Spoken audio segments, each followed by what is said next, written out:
Ертеде Шрек деген огыр көтін сүртпей туалеттен шығып келе жатады. Ол қоңыздың боғын тіс пастасы ретінде пайдаланып тісін жуып, балшыққа ардуши шомылып алады тазаланып алу үшін.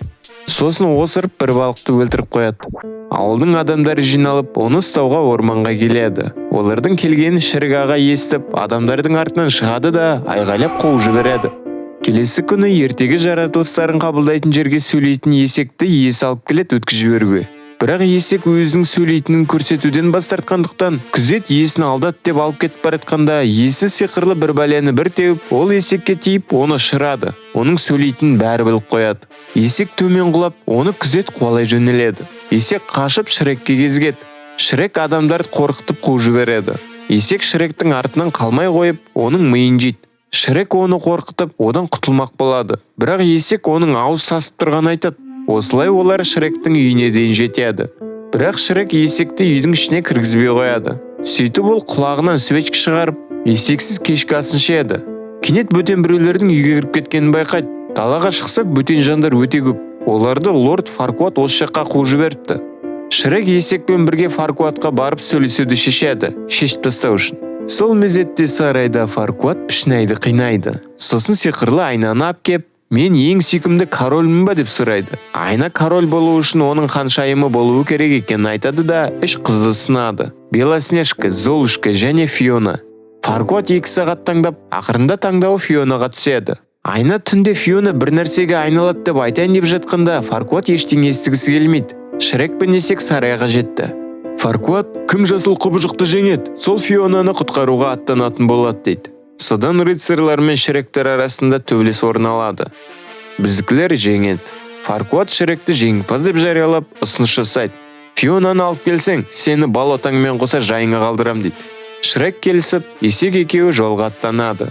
Сөйтіп олар ұзақ жол жүреді, күн демей, түн демей. Біраз уақыттан кейін олар әйтеуір жақындайды Айдаһар мен ханшайымға. Олар Жанартаудың үстіндегі қорқынышты көпір арқылы өтеді. Сарай ішінде Шрек, ханшайым ең жоғары жағында орналасқан дейді. Есек оң қақтан білесің деп сұрағанда, Шрек туалетте отырып кітап оққан айтады. Сосын есек Айдаһарға соқтығысады. Айдаһар құйрығымен Шректі Фиона жатқан жаққа шырады. Сосын Айдаһар қыз болғандықтан есекке ғашық болып қалып, оны алып кетеді. Шрек Фионаны оятып, сүйрей жөнеледі. Сосын есекті құтқарып, үшеуі қашады. Көпірден құлайын деп қалады. Бірақ әйтеуір аман қалып Айдаһардан құтылады. Фиона Шректің дуылғаңды шеш деп қоймай қойған соң, Шрек дуылғасын шешіп, Фионаның көңілін қалдырады. Шрек оны көтеріп ап жол жүреді. Кейін олар бір жерде түнеуді шешеді. Фиона есік жауып алды. Шрек пен есек далада ұйықтайды. Таңертең Фиона орманға барып, өлең айту арқылы бір құсты өлтіріп қойып, сол құстың жұмыртқаларын Шрек пен есекке қуырып береді.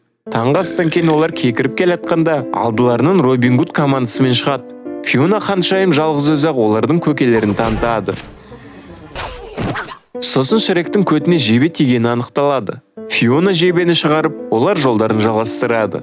Шрек пен Фиона махаббат боп жылан мен бақадан бір-біріне шар жасап береді. Табиғи шар.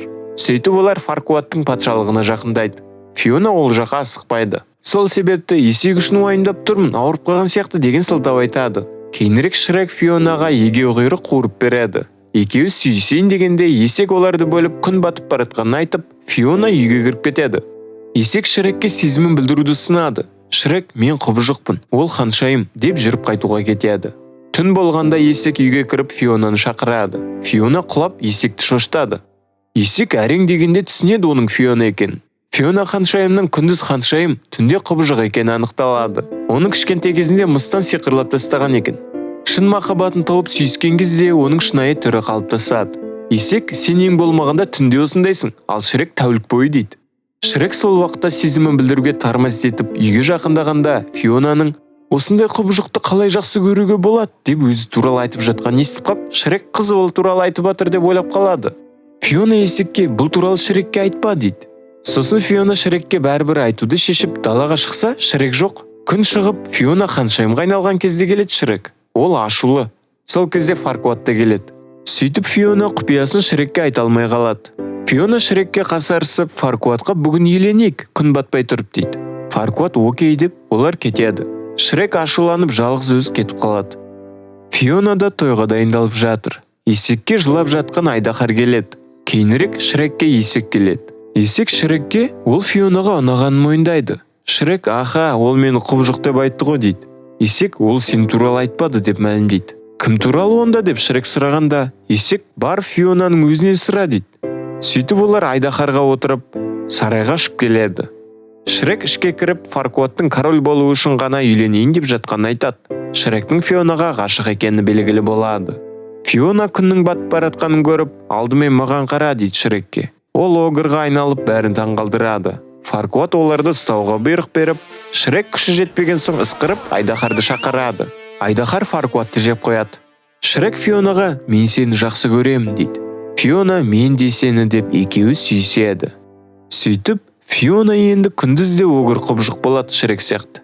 Жұп үйленіп балайына аттанады. Есектер тойлап қалады сияқты.